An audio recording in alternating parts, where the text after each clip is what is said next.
Hey everybody, it's Mr. Greg. I am waiting for Kayla to join us and we'll get started with the Greg and Kayla show.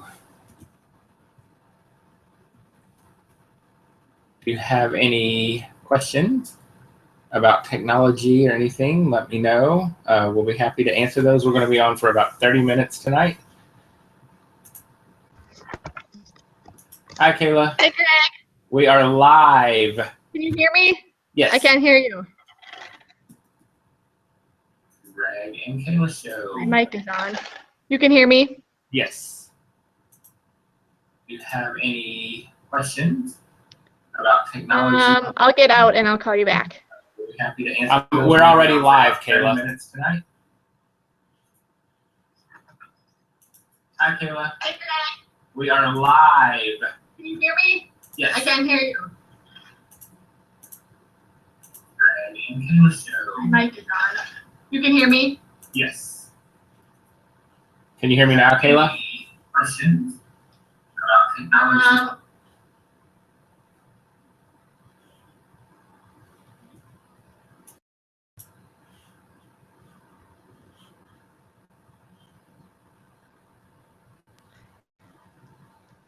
Good, I can hear you. Can you hear me?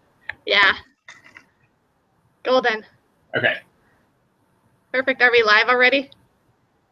We are live, and we've got some viewers, and we have our first question. So, first of all, I forgot to wear my shirt. Oh, and I forgot to wear my shirt last time. I got mine on this one. We're going to get it together one of these times. One of these times, yeah. Maybe by December we'll have it figured out. Right? Gosh. Okay.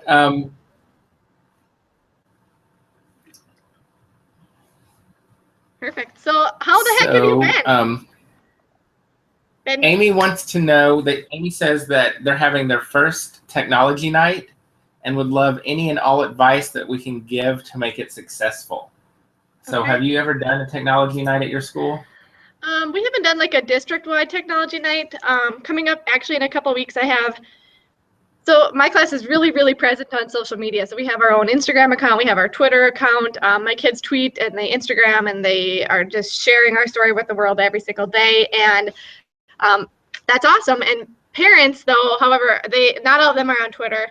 They're not all on Instagram. And so I just sent an email to parents and I just said, hey, would you be interested in learning more about it so that you guys can tweet with your kids during the day or be able to follow us on Instagram, comment on Instagram. And so I got a lot of responses with a lot of parents that actually want to come in. So in a couple weeks from now, what we'll do is just a really quick, like, here's how you tweet, set up a classroom Twitter account, set up Twitter accounts for them to follow our account, Instagram. You might have some different like iPad apps that you guys are using or how you're using it. You might want to talk on a little bit about digital citizenship and how you're teaching it in your classroom and why that's important. What am I missing, Greg? I would definitely get all of the parents who come to that technology night. I would get everybody at that event to sign up for Remind, whether it's for every classroom, each individual classroom. I would set up a school Remind account and have the parents sign up for that Remind account also. Mm-hmm. And I think Kayla hit a very important point. That social, that digital citizenship is so important. I think it's something that our kids need to learn and be taught. I think it's important that parents are teaching it at home. And I also think it's important when you have the parents all in that one event, all about technology, is to explain to parents the importance of technology, the importance of their kids being on social media in the classroom. Get the parents involved, get them on Twitter, get them on Instagram, get them to follow the classroom accounts. I know Periscope is the big new thing on social media, and I know some teachers have set up private Periscope accounts, and they're allowing the kids to Periscope during the day, and the parents can watch live. So that's something you could even bring up at that event. But I definitely think getting parents on Remind, getting parents on Twitter, getting them on Instagram, signing them up, creating their accounts, and then showing them how their kids are learning through those apps and through social media is powerful. The more we get parents on board, the easier it is for us. I think so too. And that parent education piece is just so crucial. They need to know why you're using it, how you're using it, what you're doing to make it purposeful. Yeah, I really like that. I actually know Amy. I just saw who that tweet was. I met her this summer. I got to speak at her school district in Houston. And she's just done a ton with like Twitter in her district now. It actually, I think, was blocked. And they were just using their own data on their phones to be able to access Twitter. Yeah. And then I think like through a lot of just showing how positive it is and how it can be used in a good way, I think I think they're unblocking it. I could be wrong, but Amy, am I right on that? I'm not sure. They just last year, our district actually unblocked Twitter. So for that very reason, for the social learning that get the kids involved to spread the word. And you can see it a lot now. A lot of schools in our district are on Twitter. Our district, of course, has a Twitter account, and there's a constant stream of information and good news coming out of our schools because they've unblocked Twitter. Now we can just get them to unblock Instagram. That would be fantastic. Your Instagram is still blocked there, huh? Yeah. Wow. What about Facebook? Facebook is blocked, but we can do Twitter, we can Periscope, and we can do YouTube. Okay. And Google Hangouts and Skype and stuff, but Instagram and Facebook are still blocked. So. That's interesting that you guys can actually do Periscope, but not Instagram. Yeah. Periscope seems a little more sketchy to me than Instagram, but. Right. But I mean, not that I'm not using Periscope in the classroom. Yeah. With the kids. I'm not comfortable yet. Yeah. I like the idea of setting it up a separate account that's private just for the parents. I think that's awesome, but I'm not there yet. Yeah, I haven't used it in my classroom yet either. Partly because I had like 4,000 pictures on my phone that I needed to delete, and Periscope was an app that like Aaron Clyde and I joke about this all the time because we have so many darn things on our phone. So when we actually need a Periscope, we have to delete a bunch of stuff to like download the next app. But I deleted like 2,000 pictures, so now like Periscope is back, Voxer is back, Snapchat is back. But it's one of those things, and I haven't used it in my classroom yet. But we do tweet. Our classroom Twitter account is Tweeting Top Dogs, and our Instagram is Top Dog Kids. So you can follow what we're doing on everything and see what we're up to every single day. My kids are posting. This week I get to leave for Ron Clark Academy with 13 girlfriends, and we're gonna get trained really good this week at RCA. And my kids will still be. I'll still have a tweeter of the day. I'll still have an Instagrammer of the day, and they'll still be posting. They'll be tweeting and Instagramming with me when I'm gone, which is really cool as a teacher to be able to still see what they're learning. And they're still going to be accountable for those accounts. So it's kind of cool. And I think that's something that I still think we haven't wrapped our heads around, that the power to be connected, whether it's with your kids when you're gone and traveling, or, if you're homesick or whatever, but then also to connect with the parents, and for us as educators to connect with each other, and to help each other grow, like just being connected to the world. I think is one of the most powerful things about using social media as teachers in the classroom. But I love that you're going to Ron Clark and that you're going to be connected to your kids. I think that's awesome. Yeah, I think that's something that more and more, I hope more and more teachers, including myself, will get on that. I'm contemplating the Instagrammer of a day. Not ready for Twitter yet, but I'm definitely thinking Instagrammer of the day will be fun. You can totally do Instagrammer of the day, and you can do the voice to text option on your phone too, or on your iPads, for them to add the caption for the pictures, and you can talk about what is a caption. And like when I teach my kids about hashtags, I talk about how a hashtag, and this is good for like teachers too, but like how a hashtag is like a channel. So if we do like hashtag happy classrooms, like it's like looking at a channel of all things that are happy classrooms, like everything on that. Like when you watch ESPN, it's all sports. So when you go to hashtag happy classrooms, it's all like happy, cool stuff that's happening in schools. And we should probably talk about happy classrooms again too. But So I think you could totally do it. Your kinders could totally do it. That would be awesome. That'd be really cool. Yeah, I think we're definitely going to jump on that and get it started. Because I think the kids would love it. Yeah. And I think the parents would love it. Yeah, totally.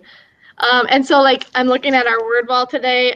They wanted to make sure that they knew my personal Instagram and my personal Twitter. So like up on our board right there is like at Mrs. Dills with a little arrow Twitter, and then at Top Dog Teaching with a little arrow Instagram, so that when I'm gone they can, because I mean I'll still be checking the accounts, but they want to like make sure that I see it, because they're like, what if you don't see it? So it's up on our word wall right now, so that they're reminded to go ahead and let me know what they're doing. So I'm nervous to leave them for 3 days already, but I know that they'll be in good hands, and I'm excited that I'll still be able to see what they're learning. So it's all good. It's good. Right. The power of social media. It's good.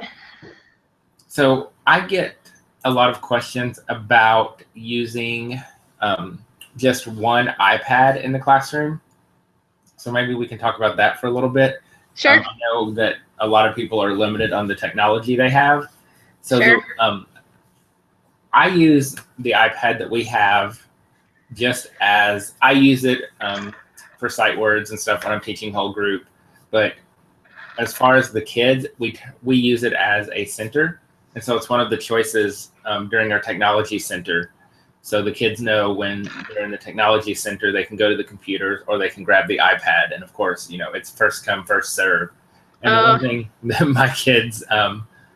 my kids love the QR codes. And so we have tons of apps and they're free to do the apps if they want. But my kids this year have become obsessed with QR codes. And so they're always grabbing that iPad and using it for QR codes. But I know one iPad is very limiting, but for us, the easiest way that I've found to use it is to give it to the kids during centers and let them use it. And I try to make sure to keep an eye on like who's using it so that everybody's getting a turn, and to try to keep it as fair as possible. What do you think about one iPad? Yeah, that's so hard. That is such a hard question that I get. Actually, so 4 years ago, I think it was, I started with a one iPad classroom. Then I went to 6 iPads, and then I was 1-to-1 district, and then I left that district. And now here, I had 6 at the beginning of the year, and now I have 7, 8 if you count my personal one, 9 if you count my phone. That also is sometimes a device that we use. Yep. So I'm almost like 1 to 2 right now, which is it's doable. One iPad though is real tough. One app that I will talk about that I really think would be powerful if you even just have one iPad classroom is called Explain Everything. Or there's another app that's called EduCreations, and Explain Everything is I think $5, and EduCreations I think is free still. But basically it's like an interactive whiteboard app. So you can record videos, you can like drop in images and write over the top of them, you can annotate everything, you can record your voice, and so basically you can make a little movie. And then you could put that at like a center. So like if there's going to be a center that might be tough for kids, it's like you can clone yourself, because you can make a video of directions for kids too. And they can push play as many times as they want or as many times as they need. And then it's just or like you can even make a video and send it home to parents about like, let's say a concept that might be hard or something. They can play that over and over again, it's a good app especially for a one iPad classroom. Or lots of times I'll have my kids actually make videos to explain, because we know with Common Core standards. Do you guys have Common Core in Tennessee? Today we do. Who knows what tomorrow will be? Today we do. Okay. Whenever they write on the napkin tomorrow is what we'll do. Oh, okay. So in Minnesota, we did not, but in North Dakota we do. So we know like Common Core standards, it's so huge with explaining your thinking and listening skills and speaking skills. And so giving them that app and having them have to actually talk through what they're doing, especially with math, I feel like it's been a game changer. I laugh because at the beginning of the year, in our math series, they have lots of like, explain how you know or explain how you solved number 2, or explain how you found the pattern in number 5 or whatever. And lots of one kid literally wrote on that answer, because my mom told me so. And I was like, oh dear God, I got a lot of work to do, because we don't know how to explain how we know stuff. They just know it, but they don't know how to explain it. So apps like Educreations, Explain Everything, those would be good for a one iPad classroom. But exactly like you said, you just have to try to make sure every kid gets that iPad at some point during the day then. But I remember that's a struggle. Jen Jones is in my ear right now saying, donors choose, because she is a huge, huge, huge supporter of Donors Choose. If you ever have any project on Donors Choose, send the link to Jen Jones, because monthly she funds different projects on Donors Choose. And if it's something like iPads and you can explain how you're going to be using it in a really good way, she's always like saying how no restrictions teaching, because anybody can get something funded on Donors Choose now. So well, and yeah, that's how we got the one iPad that we have, is through Donors Choose. And now, now that the newest iPad Air or whatever, iPad Mini has come out, yeah, the earlier version, like the iPad Mini 2 or the iPad Air 2, whatever the older one is super cheap. So you can get new iPad on Donors Choose for right around $300 with the shipping and everything. Yes. And the first week of a project, you can use that code SPARK. Oh. Donations are doubled. So really for about $150 or so on Donors Choose, you can get an iPad. So I mean, that's Donors Choose is phenomenal. Yes. I wish that everybody was using it, and I wish that Oprah would go back on TV and talk about it more. The power that Donors Choose has to fund to make an impact in classrooms. And Dee Dee Wills, I sat in one of her sessions 2 years ago in Vegas, and she had her kids using her phone, but an iPad would work also, using her device to take pictures of their center when they had finished it. And then she could go back at the end of the day and look through the pictures and see what the kids had done. And so I think that's another great way, if you have if you have one iPad or one device and the kids are using that during a center, and then have them snapping pictures of what they've done. Not only is it great for us to see, but it it creates a digital record. And if you have a class Facebook page, or if you're sharing pictures with parents in some fashion, you could share the pictures that their kids are taking of their own work. So I think that's another great way to use one device in the classroom. That is. Greg, have you heard of, there's a new app called Seesaw? Mm-mm. Okay, it's not super new probably, but I mean, it was new to me like this last summer I heard about it, and now it's like I'm hearing about it everywhere I go. But you can create, like, students can share their work to like a digital portfolio and upload their work to like individual portfolios on Seesaw.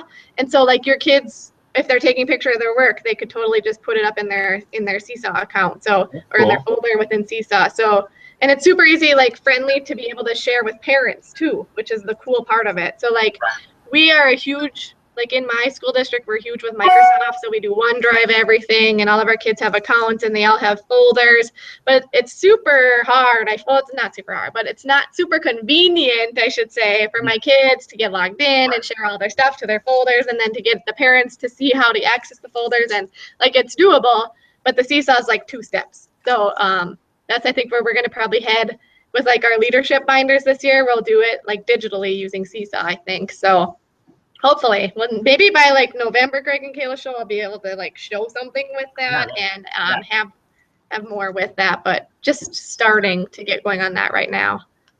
Well, and I think sometimes that can be the scary part for teachers, is just trying something, getting started with an iPad or some device or some new app or some new piece of technology is scary. But kind of like we tell our kids, we just have to go for it. Yeah, totally. Don't feed the fears. That's what I always say. Don't feed the fears. I like that. I say that all the time, but I think like if something is scary, it's probably a good thing to try. And that did not used to be my motto. Like, I was scared to talk to 8 people about anything, and now like here I am on a live show with you, and it's not even scary anymore. It's like just like super casual, I feel like. But this would have scared me so much. Like 3 years ago, I probably wouldn't even been like, hi Greg, like I'd have been too nervous. And like I feel like the more stuff that you do that's kind of scary, like it's good for you. So yeah, like anything with technology, don't be afraid to just jump into it. It's probably scary right away, but just got to try stuff. And if it doesn't work for you, then it doesn't work for you, but you don't know unless you try. So you just got to try. And it's the same thing that we tell our kids is that, yeah, it's going to be hard. Yeah, it might be scary, but go for it. Just do it. Like, you're not going to get any better until you do it, you try it, and that's how we grow. Perfect. Okay, do we have any other questions, or do we just want to talk about what we're doing in our classrooms right now? That's kind of cool. Yeah, let's talk about classrooms. You want to go first? Okay. So I should try to find my favorite read aloud that I'm doing right now. Erin Klein tried such a really, really good read aloud on our lab show last week, and now I can't remember the name of it, so I got to text her. But we just read Creepy Carrots. Have you read that one? No, I've heard of it, and I want to get it, but I haven't read it. Okay, it's probably kind of freaky for your kinders, but it's good. So it's about like these carrots that like come to life, and this rabbit who's coming to eat these carrots, and so these carrots like stalk this rabbit, and it's like very Halloween-y, and it's just kind of fun. But my kids are obsessed with it. And so I should maybe just real quick talk about Audio Boom too, and I have an article about this on EdSurge, but my kids will take our read alouds that I read, and then they work on their fluency with it, and then they make a recording of it, and we turn the recording into a QR code that we tape to the back of the book. And so that one already has like 6 kids that want to record that one because it's just like super popular in our room right now. But it's a really good one. Other cool things that we're doing, we're working on a lot with Hour of Code. Have you done code.org? No. Okay, I think your kinders could do it. I really do. So code.org is a free website that your kids can get started with coding on. And I think like every classroom should be doing coding. It should be part of our curriculum, just because like 65% of the jobs our kids are going to have when they graduate don't even exist yet. Right. And so like it's hard to prepare them like, oh, you're going to be a vet. Here's what you need. Like we can't do that anymore. Like we need to prepare them with skills that they might possibly need for when they graduate. So things like coding, they're going to need to know how to code, we think. So code.org is a really good one. So we've been doing a lot of that. We've been doing a lot of Genius Hour. So we've actually like got our driving questions. We got our projects going. We're doing our research, which is really exciting. And so like Friday when I'm at RCA, my kids are still going to do like coding, and they're still going to do Genius Hour, and they've got all their stuff ready to go. So that's good. I just try to make it like as normal as I can, even though I'm not going to be here, which is hard. It's so hard. And I'm literally going to probably spend 4 hours of sub-plans tonight still making them all up. But well, I think that's something we can talk about in the last couple of minutes is sub-plans, because I got asked, I was in Alabama last week working with a school and got asked about sub-plans. And I know that's, we all dread sub-plans. It's so hard. So that's definitely something maybe we want to talk about for a couple of minutes. Yeah, I'm just going to listen to you and hope you have some good answers for me. Well, I was telling the school in Alabama, like when it comes to centers, like you're talking about your kids are still going to be doing the coding and the Genius Hour. Yeah. And that's one reason I have my center set up the way I do, is that even when I'm gone, the kids can still be engaged in the centers, and they can still work there, and the sub can handle it, and it's not overwhelming for a sub. So I think having things set up as simply as possible so that it can continue with a sub is important. I always have a stack of work, and I hate to say it, but it's a lot of busy work. And I know that's bad, but you never know like when you're going to get sick or when something's going to happen. So I always have a stack just sitting there, just in case I am going to, at the last minute thing, I can just say, hey, there's a stack on my table, grab that and go. I keep a subfolder handy so it has all the information. And one thing I put in my subfolder that subs have really liked is that I put a picture of every child. I put their school picture and their name so that they have that in front of them. Oh, that's great. So that way, like they know, they can look at that and see exactly who should be there. They know everybody's name, and subs have loved that. So that's a very good tip. And then when I write my sub plans, like you said, it takes hours, but I make them as detailed as possible. So because I want it to be completely user friendly. I want, the sub to be able to, ask this question. I want it to say, do this, write this, show them how to do this one, show them how to do this one. So I'm very detailed because I try to keep that structure as much as possible because we know how our kids thrive on that structure. So detailed plans, have some backup work just in case.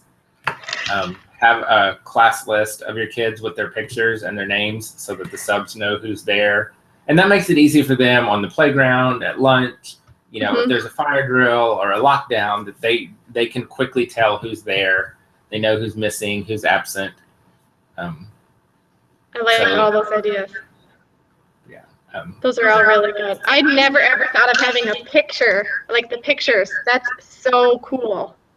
And why not? Like, subs need to know that. That's really, really smart. And not so much in kindergarten, but you think older kids like, oh, well, my name's, Yes. So, that way sub can be like, yeah, no, I know who you are. Yeah, that's great. Oh, that's such good advice. Okay, so just one more thing to do tonight, but it's good. It's good. It's really good. Just add that to your list. Yeah, it's good. No, it's good. So do you, in your district, do you have trouble getting subs? Mm-hmm. Yeah, so we didn't used to, I don't think, but I know especially at my school, we have a hard time. And so I was really hoping to have the same sub for all 3 days, but I have, I think, 2 or 3 different subs, which that makes it tough. Because it'd be nice if it was the same one to just go day by day and kind of pick up where you left off. But my kids are super flexible and they're just really, really, really, really good kids. So I'm thinking it will be just fine. And the subs are really good that we do have. So it should be good. And like you said, it's super detailed. So the lesson plans are like 8 pages long, but it's good. And I leave a billion extra things just in case. Although really, I could just say, just read to them, they'd be fine. And and I always leave books, and I always leave a note that says, if you have downtime or if you have a few extra minutes, grab a book and read. Yeah, because they will sit. And I'm like, and I even say to them, if you have 20 minutes, have them pick a couple of books, get a carpet, and lay down, turn the lights off, and let them read quietly. Yeah. The kids love it. And, and I think you said flexible, and I think that's so key. Is like, if I know I'm going to be out, I try to talk to the kids ahead of time and let them, like, hey, I'm going to be gone. Yes. Whoever the teacher is, number one, that's who's in charge. And, I explain to them that they're not going to be me and they're not going to do everything like I do. And they're going to be different and things will have to go differently. And you just need to go with it and let it, let the adult be the adult. Yeah. We have a lot of trouble getting substitutes. And when I was out a couple weeks ago for 3 days, I didn't have a sub at all for those 3 days.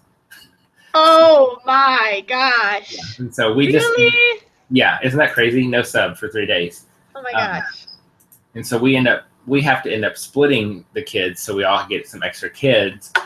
But with my school now, there are 8 of us in kindergarten, 8 kindergarten classes. So when we have to split, we get 2 or 3 extra kids. So it's not too bad. Oh my gosh, though. Yeah. I think I saw it on Instagram. I can't remember where I actually saw it now. But hilarious. It was like a picture of a lunch lady, and it said, due to the sub shortage, the lunch lady will be covering science class today. And I was like, totally happens, because it's just, maybe not the lunch lady, I'm not sure, but it's just, we do have a shortage. We definitely do. And I don't know. One day this year, we had 11 teachers out. Oh my gosh, that's a lot. Yeah. And so, like, the heck? The principal was in a classroom. The coaches were in classrooms. Like, everybody who could be in a classroom who was certified was in a classroom. Still, we didn't have enough. Yeah, we definitely cover stuff like that too. We'll get an email that says, like, can you cover a class? So if you're on your prep, like, you can go over and help out, and that works. But like, I do know there's like one class had 4 different subs one day because it's just you're just putting it together to cover. But so I am very lucky that I have a sub every day. I am lucky. I mean, ideally it'd be the same sub for 3 days, but that's not always gonna happen. So it's good. Well, and that's teachers. We're flexible. Yep, we do it. We do what we need to do. Yep. Give our kids the best. Okay, last thing, Mr. Greg, we should probably talk about Happy Classroom. Happy Classroom. Last time. All right. So So you go ahead. This is your little soapbox. I just support you. That's all I do. Kayla likes me to talk about this because I get all fired up and get feisty about it. So me and Kayla, we met through social media. Mm-hmm. And, we talked earlier about the power of connecting with other teachers and surrounding yourselves with like-minded teachers. And that's how me and Kayla connected, was just through social media. Totally. And then in Vegas this summer. So then we did our first Greg and Kayla show about Twitter. And we talked about how teachers need to be in charge of the conversation about education. So often in the media and in the community, it's negative. It's always negative. This is what they're doing wrong. Schools are failing. Teachers are bad. And so me and Kayla got to talking about this, and we wanted to come up with something to leverage the power of social media to change the conversation about teaching and about education. Because nobody really knows what's going on in the classrooms except for the people who are in the classrooms, and that's us. It's not the people on the news. It's not the people you see on TV. And sadly, in a lot of places, it's not the people in charge because they're not in the classrooms. They're not seeing what's happening. Mm-hmm. So me and Kayla we went back and forth on coming up with hashtags, and we went through some good ones. And we finally settled on happy classrooms, because at the end of the day, when we look around our classroom, yeah, we maybe didn't do the paperwork and we maybe didn't get to everything on the lesson plan, but at the end of the day, we can look around our classrooms and see that it's a happy classroom. And it's a happy classroom because of the big, great things that we're doing, whether it's the hour of code or, an art project or a big, messy science experiment, or the fire truck came today. But more importantly, I think it's the little things. Mm-hmm. And I think those are the things that as teachers, we need to be doing a better job of sharing with the world.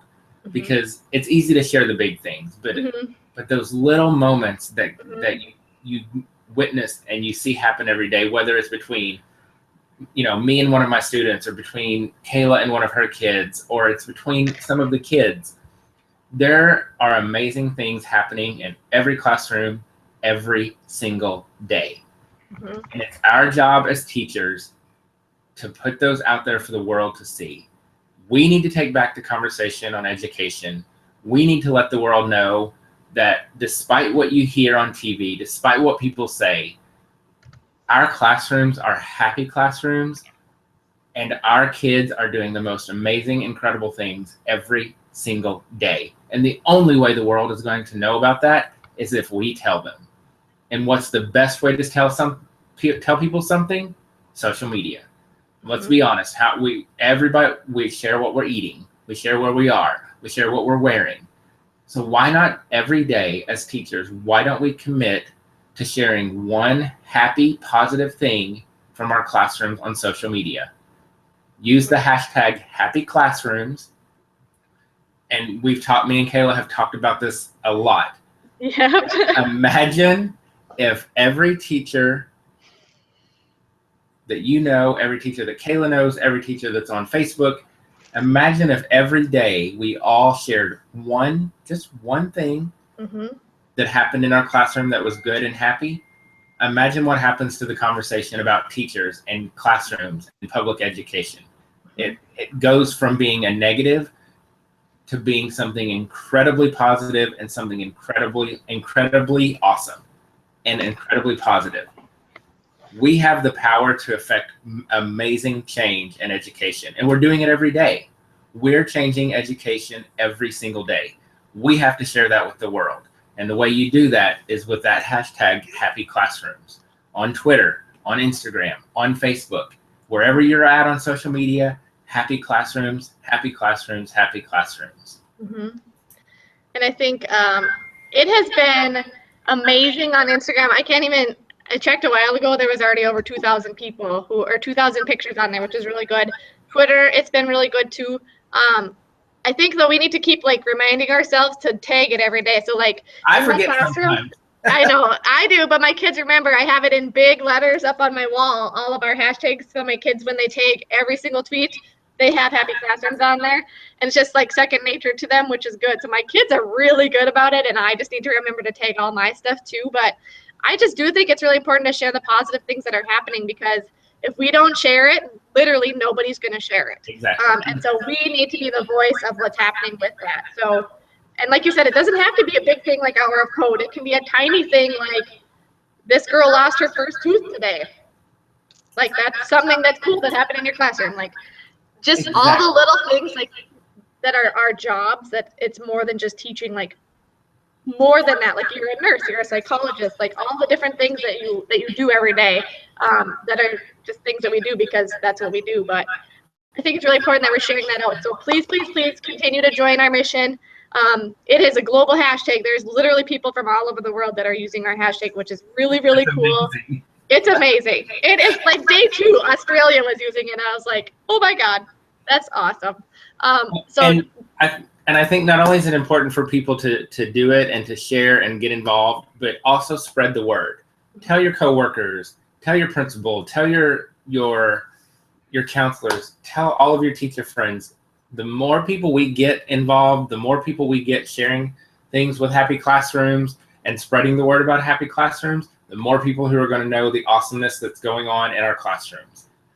And the more people know about that awesomeness, the more support we're going to get, the more help we're going to get, and that whole conversation changes from teachers being the problem to teachers being the solution. And it's worldwide. We already are affecting change in education. We just need to make that just explode and grow and become something that everybody is familiar with. Greg, you're giving me goosebumps. Literally. See, now we need to get Happy Classroom shirts made. Oh yeah, I think I know a girl who could do that. I think so. Dana, are you watching? Dana. And can you make us? She's making me other shirts right now too, and she just made RCA shirts. She made she's our personal T-shirt lady. We love her. She is. Vinyl by Dana. Everybody, she's the best. Check her out. She's amazing. Yeah, why have we not made Happy Classroom shirts yet though? In real life. On that. Gosh. Okay, we're doing it, and anybody who wants shirts, let us know, and we'll totally get them made by Dana. We really need to do that in real life. Okay, cool. Anything else? I think that's it. Happy Classrooms. Do it. Yep. Share it. So like a few people now have tagged me on Twitter. Like they've made posters, like and they're hanging them all around their schools, and they have that hashtag on there. And that's awesome. That's a good way to do it. Probably, Greg, we should post that image on Twitter again and let's do that tag a whole bunch of people. Yeah, we'll do that for sure. That's good. Yeah, we need to do that. Thank you. Okay, cool. I miss you. It's so good to see you. Gosh. Fun. Wish you were going to RCA. I know. Killing me a little bit. I know you're living like 3 hours away from me or so. Oh, really? It's really that close, yeah. Oh my gosh. Maybe we can talk you into coming down Saturday? Maybe? I have a wedding. No! Boo! All right. Sounds good. Well, thank you so much. Thank you guys for watching. Thanks everybody who watched. For the questions, and we'll be back next month. Yep, sounds good. Greg and Kayla show. Sounds good. Thank you. Thank you. Goodbye. Bye.